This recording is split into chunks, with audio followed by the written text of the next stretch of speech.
Good morning, everybody. Again, my name is Blake Stock. I spent the formative 6 years of my career at UC San Diego Medical Center as the Perioperative Services Business Manager, so I'm an administrator. I'm here to talk to you guys about how administration is really looking at improving patient access within the OR, and I want to give you guys an idea of what's coming from the minds of an administrator. At the end of the day, surgeons really are our customers, so I'm just giving you a glimpse into our world here. Which hospital? Thinks that way. I appreciate I that. didn't know where. I just want to let you know I have not brought a helmet or a bulletproof vest, so please be kind. Some food for thought to get the juices going. Who is getting pressure on reducing cost of implants? Probably no one in here. Do you think that some of those savings can be found in other ways within your OR? I'm pretty sure that we can. Is anyone out there struggling to get more block time? Surgeons I talk to a lot of times say that collaboration with their surgical teams is really stifled due to lack of timely data, accurate data, and trusted data. I want to start showing you how some companies and IT groups in hospitals are trying to change this. Are decisions in your hospital based on data? Are administrators actually sharing data with you guys directly about operations? If they're not, you may want to approach them and see if you can begin to change some of that culture. At the end of the day, the collaboration with surgeons is what's absolutely required if hospitals are really going to change their efficiency. And last thing I will let you think about is, the institutions you work for, are you guys really poised to take advantage of the new technologies that are out there in terms of analytics? So we'll come back to this slide, but I just want to jump in. No question, we have a big demographic wave coming. In the year 2030, we'll be doing about 8 times the number of knee replacements we're doing today. We've got a big problem on our hands. In terms of a typical perioperative budget, it's about 50% labor, and it's an awfully expensive place to run. UCSD, we had a $400 million a year operations budget. 200 of it was labor. Additionally, by my calculations and other literature out there, it's about $2,000 an hour to have an operating room open. It's about $33 a minute. That's not just your nurse and your tech. That's everyone from pre-admission testing, pre-op, intra-op, post-op, SPD, anesthesiologists, runners, imaging, x-ray. You guys know all the usual suspects. You're missing one thing on it. Yes, sir. What do you think it is? Administrative costs. Good point. Overhead, which is a big chunk of it. It certainly is. Reimbursements are changing. I'm sure you've all heard of bundled payments. There's a lot of pressure from Medicare and payers on reducing variation in care. And frankly, reimbursements are really putting pressure on margins in hospitals. So what can we do? Well, when I left UCSD, we just built a $1 billion building called the Jacobs Medical Center. It's beautiful. We built the Coleman outpatient facility, beautiful 8 outpatient ORs, and construction seems to be the answer. And although it's definitely part of the answer, I think there's room to squeeze more efficiency out of the existing ORs that we do run. And that's what I'm here to talk to you today about. Again, hospitals are running pretty thin margins, and I was just skimming the internet a few days ago, and you can find the University of Washington CFO's report. They ran a negative 2% margin last year. They're in trouble. They've got a lot of margins to make up, and guess what? Perioperative is the major revenue and expense center. And this is probably my least favorite thing to talk about. The current tools we give surgeons and that administrators have are in the past. They're old tools. When I started at Cerner in the early 2000s, when I got to UCSD and looked at the Epic tools, I thought, oh my gosh, we're in the 80s. And then at the same time, I'm procuring a Da Vinci robot and building all this beautiful technology that you all use every day in surgery. You are so much more advanced than we are from an administrative point of view. And I want to give you a survey of how certain companies and IT departments are trying to bridge that gap. We're ways behind. So what does it really take to leverage analytics at your organization? Well, you can break things down to people, process, and technology. Technology has come a really long way. Everyone uses Netflix, so you use Amazon Web Services Cloud. Cloud is fantastic. I don't have to put servers on site, do all the maintenance that goes with it, hire a bunch of IT guys to maintain that. Microsoft, Amazon, Google, they're all getting into cloud-based technology. There are fantastic business intelligence tools that exist. Tableau is a local company that just focuses on that, and they've got amazing tools. Microsoft has Power BI. ClickView is coming out of Northern Europe. Fantastic tools to visualize data. This is what people should be thinking and talking about. There are some old systems out there too, IBM Cognos and SAP Business Objects. Again, technology out of the 80s and 90s that I think are going to be part of a bygone era. In terms of people, how many of you have gotten a report from an administrator that knows very little about what you do? Probably happens a lot. I am not immune to that. I'm only 35 and I've been in healthcare for 12 years and I feel like I just started. I'm just getting the hang of this stuff. But if you've got people working on analytics in your OR, they can't just be a generalist from an IT department. They have to be really well embedded in your department, and they should be talking to you at a routine basis and at least learning what you guys are doing. Sitting through your conference this morning just completely blows me away of the complexities of the things you guys deal with. You need a lot of really good support from people that understand how to build these tools to support you. And I think the last thing to really talk about here is a process. If someone hands you a fantastic looking analytics tool, is it really ingrained in the culture of how you make decisions? Are they just handing you reports and walking away? Are you really using the data to collaborate with your surgical teams? If you've got great technology, you've got a great map, that's fine. But if you don't have a crew and a process to run that ship, you're going to fall behind. So one last slide before we get into it, maybe two, I believe. Lean Six Sigma, you've probably all heard of this. Manufacturing in the 80s, Toyota, they built cars, they mopped the floor with American car companies. It is essentially getting into, it's a method that stresses collaboration among teams to improve performance. No different in healthcare than it was in manufacturing. And the way that analytics really fits into this is that Lean Six Sigma is all about defining the problem, measuring the problem, analyzing, improving, and controlling. If you don't have a good tape measure, you can't know if you're actually making improvements. So you have nothing to celebrate. Last slide before we get into this. I am one of these guys, but there's no surprise. There's a lot of niche companies out there due to the complexity of perioperative services, due to the new technology that's out there. There's a handful of companies that are coming up, and there's a lot more coming that are presenting very niche analytics tools to the perioperative space. So whether you're choosing to do this internally with your existing IT groups or you're looking to go outside to find help from a vendor, these are some of the things you should be asking. Now, you may not need to ask this, but make sure your administrators do, and you can always put this on your administrators as well. But one of the things they should be looking at is cost. Are we looking at millions of dollars for a system or tens of thousands? There's a wide range there.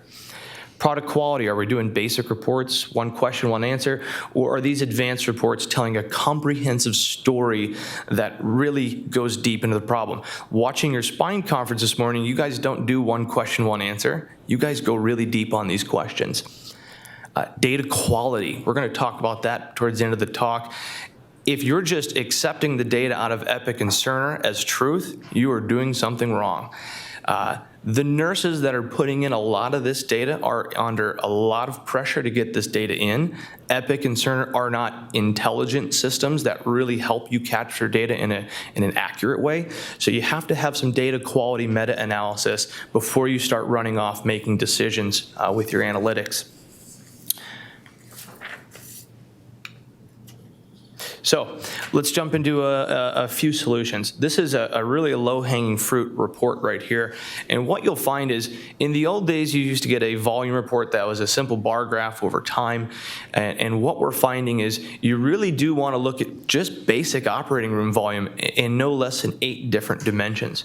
And I'll just tell you one way we used to use this data at UCSD. When we were going to bring on an arthroplasty hip surgeon, you can see it's the second surgery, second highest surgery at this particular orthopedic institute in Southern California.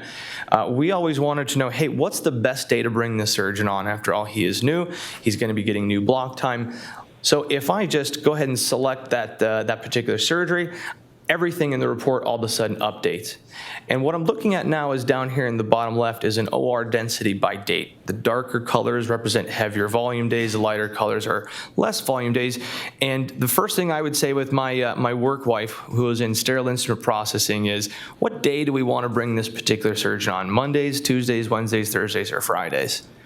Well, ideally, not Sundays. Ideally, we're looking at Wednesdays. Now, this goes back to an economic issue of load balancing. I've only got so many instruments, I've only got so much equipment, C-arms, and sometimes even staff that are competent enough to work with these particular surgeons. So these are really easy, low-hanging fruit things that you should be able to ask your administrators about when you're bringing on new surgeons in your group. They should have really quick access to data like this. This is not a very advanced example. On-time starts. On-time starts is something you guys probably always get picked on all the time. I know from an administrative point of view, it's the easiest thing to wave a stick at a surgeon and say you're late all the time.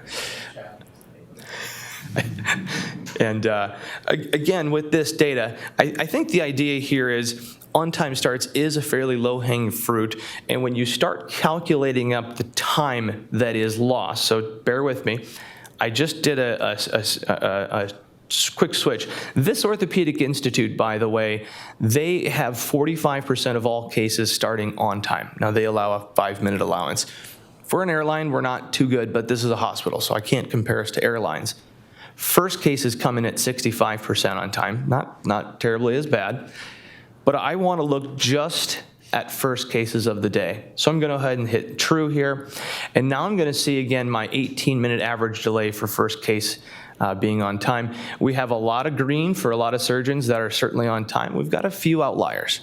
Well, Lean Six Sigma goes back to, I don't want to boil the ocean. I don't want to chastise everyone in the room. Let's grab a couple surgeons and let's have a collaborative discussion about how we can fix this small issue. Additionally, keep in mind that your nurses probably can put in delay reasons into the system. You'll notice that we've got a whole host of delay reasons here, so we can really do fishbone diagrams as to why cases are late. And believe me, I do understand delay reasons aren't as cut and dried and black and white as they may seem. One next thing I'll share with you is, again, if we just take this example here of this particular institution, and if we do some basic math of $33 a minute, 10 rooms, they run 65% on time, so let's call it 35% late starts. The average delay is 18 minutes. It's about a daily labor opportunity of $2,000, 255 working days a year, leads to about $500,000 in labor opportunity. Not saying you're gonna get that type of juice back from the squeeze, but there's some opportunity here, especially when you consider administrators love to beat you guys up on implants. This may actually be something worth more effort than trying to beat up vendors for lower costs or standardizing implants. Turnover time. Your surgical teams own this. They've got to be really good at turnover time, and they need good measurement for this. And frankly, they also need to really be able to collaborate with you guys. You're the customer. The surgical teams need to do better at turnover. Well, how do you do better at turnover? It all starts with measurement. So I won't go too much deeper into this because we've got more to share. But again, if you talk to your surgical teams, your administrators, you should be able to ask them for turnover time. Well, one thing I forgot to mention, we look at turnover time, or many other vendors will as well. We look at turns where the same surgeon follows him or herself. We'll look at turns where a different surgeon is following. We look at room turnover, wheels out to wheels in. We can also look at procedure turnover, which is suture to next incision. And any other data point that exists in there that is relevant to you guys, we can bring into these systems, or your IT team should be able to, or other vendors should be able to as well. But part of the main crux here is you guys need to be part of the design of these tools. And just to give you a little taste of what turnover time can mean to your institution for your surgical teams that are running this, is if you bear with me and give me $33 a minute again, 28 cases a day, let's say 10 cases go longer than 30 minutes, and so that's about 36% of cases. Let's just pretend they go about 5 minutes on average over. It's about a $1,600 labor cost per day, just about a $400,000 labor issue. Again, kind of small peanuts, and you're not going to squeeze all of this back, but it's worth noting that when you ask for data like this, you should be able to see data like this and expect some savings. Operating room occupancy. Have you ever been into the OR at 5 p.m. and you see groups sitting around playing cards? Have you ever been in at 8 a.m. and everyone is running around totally frantic? Staffing models, as I have learned on the administrative side, change very rarely. The profile of the OR changes weekly. New procedures, new surgeons, new technology, new everything, and it's kind of odd that staffing models only change quarterly or monthly.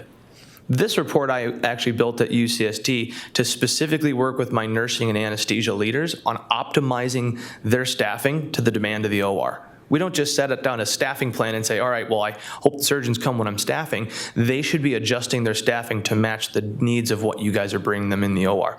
So I won't go into the detail here, but what this report reflects is we're just looking at June on the left, and I arbitrarily selected October on the right. And this is showing the average OR occupancy by day of week and hour of day. And as you can see in the red lines here, we do have subtle variations and changes over time. In June, looks like we're running about 3.4 rooms at 4 o'clock on Mondays, and by the time we get to October, that's up to 5. Well, that's probably a couple teams worth of reallocation of staffing. Again, this is stuff that your administrators, your nursing leaders, anesthesia leaders should be looking at. All right, so how do we get into improving patient access? Again, this is a study and a project we're working on at this institute in Southern California, and we started looking at their block utilization. So we're looking at block utilization for 7 months worth of time. They are approximately at 59% in block utilization at this facility. They've got a problem. They've only got 9 rooms. They don't want to open up elective blocks on weekends, and they're already running 10-hour shifts. They've got a lot of new surgeons that want more time, and they've got some folks that probably aren't using all the time that they're given. So we are already working on a project with them to reallocate some of the blocks. And I know this is a painful topic, but one thing I will show you is this green bar here represents all of the in-block minutes for a given block holder. The purple represents all of the turnover time because I can't count that against you guys. So we've got all the turnover time listed. The gray bar represents all unused block time, and the red bar represents out of block time. So as you can see throughout the middle of the chart, there is quite a bit of gray unused block time here. And again, that to me represents opportunity for additional patient access. So one of the things that we're working on down there is we did some pretty basic calculations. We said, hey, you guys issue about 1.4 million block minutes a year. About 41% of it goes unused. That represents 500,000 minutes of unused block time. If we were to recapture even 10% of that, 56,000 minutes, well, they do a lot of knees, hips, shoulder cases. They do some spine as well too, but afford me the ability to say that the average room time plus turn is about 150 minutes. We are shooting for an additional 376 cases in the next fiscal year by reallocating some of the blocks. And again, administration should never do this without blessing from surgeons. You should never just make decisions off of blind data without really going deep and talking to these surgeons, obviously. But it does show that there is some opportunity to get some additional patient access without adding staff. The last thing I'll add there is the unwasted labor utilization comes in at about $1.8 million. Well, if you go back to the idea that UW is running a negative margin this year, so are a lot of hospitals, this is where a lot of the, someone once told me, this may be worth the squeeze to get the right amount of juice. Beating you guys up on implant vendors may not be the best way to make our margins. This is a Cadence report, and in the interest of time, I'll go very briefly. But again, this kind of goes back to bundled payments and reimbursement is very much being commoditized. There's a ton of pressure on surgeons and physicians to eliminate waste, and I'm not by any means saying that what you guys are doing is wasteful at all. I'm not a clinician. I cannot pass any judgment on what you guys do. But from what I just saw this morning from a spine conference point of view, it is interesting how you could begin to compare data and just see if there is opportunity within your own practice. So what this report does is it takes each phase of the perioperative cycle. So we're looking at arthroplasty, hip anterior approach. We're looking at each surgeon, and we're looking at the average duration of each phase of care. The average wheels into incision for this procedure is 44 minutes. Some surgeons come in above 50. Some surgeons come in below, around the 30 area. And again, from a Lean Six Sigma point of view, this data could be used by physicians and other groups to just identify if there's any outliers that could stand to be improved. Cost per case, so getting a little bit away from the patient access, but cost per case is obviously a big bone of contention for folks. In this simple report here, we're looking at all procedures. We can see the cost per case over time. We can see total spend, number of cases, quantity of products used and wasted. You can see that spend by manufacturer, see the cost per case by surgeon, and the case cost distribution. So it's interesting, when you look at hips, knees, shoulder arthroscopies, it's a little tighter variation in care. What you guys do from a spine point of view is much more complicated. Frankly, I don't think there's a lot of good analytics out there today to really show good cost per case for spine. At a bare minimum, you've got to get into the number of levels, the different approaches you guys take, and gosh, I think I'm just barely scratching the surface on how you would even attempt to get to a cost per case on spine. At the end of the day, you've got to be able to have access to the raw data. If there's any tools that you guys are being given from an administrative point of view, insist you get to see the raw data. I'm a cynic with any IT group that I work with, so I always insist to see this data to really make sure the numbers I'm looking at are accurate. This was interesting. Last week I was driving to work, or maybe it was this week already. NPR was talking about the JAMA article on overlapping surgery. That's a big question. It started out in Boston. Swedish Medical Center, excuse me, the neuro group, I think it's Swedish, had talked about this, and now JAMA just posted an article, published an article, and they looked at overlapping surgery from the point of view of outcomes, which is a fantastic article. If you haven't read it, please do. We are looking at overlapping surgery not from a clinical outcomes point of view, but from an operations point of view. Does it affect the length of the case? Does it affect the effect on-time starts? Does it affect turnover? Does it affect how long they're in the PACU or length of stay? If you're trying to run 2 rooms, or you've been asking, and your administrators are maybe hemming and hawing back and forth on this, we're trying to put together a blueprint for administrators to look at this from an operations point of view.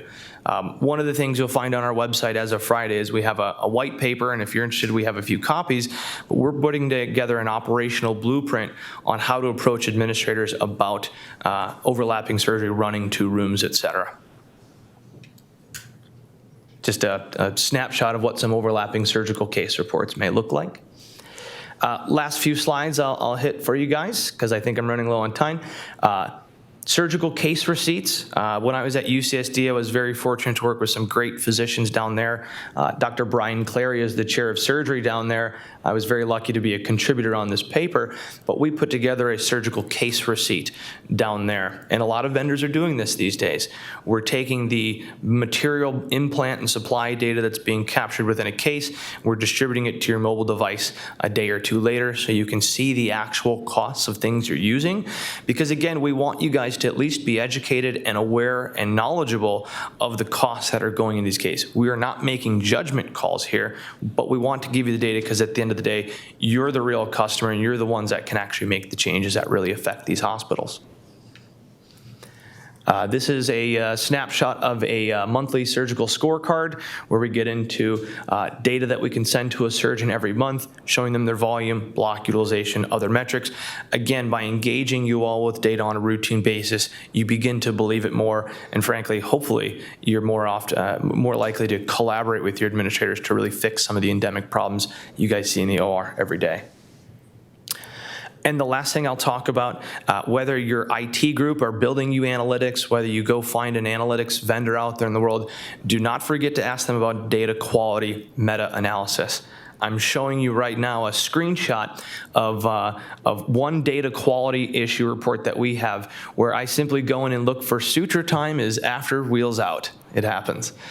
And what you're noticing is all these yellow lines, these are individual case data where the nurse has documented a suture as after wheels out. I certainly don't want to go run off and go present this data to any surgeon without doing this first. And so if you're talking to your administrators, your IT vendors, et cetera, make sure that they're doing some level of data quality analysis. All right. That's it for today. I'm certainly happy to answer questions, but again, the things I'll leave you with is your facility trying to cut costs on implants, and is there more juice to squeeze from other areas of the operation? I think there could be. Are you struggling with block time? Are you struggling getting 2 rooms and running overlapping surgery? You guys are scientists. Your administrators and the folks supporting you should start acting like scientists as well and using the data that they have to really make sound decisions. So I'll leave it there, and if you have questions, I'm happy to answer anything for you. Great presentation. Thank you both.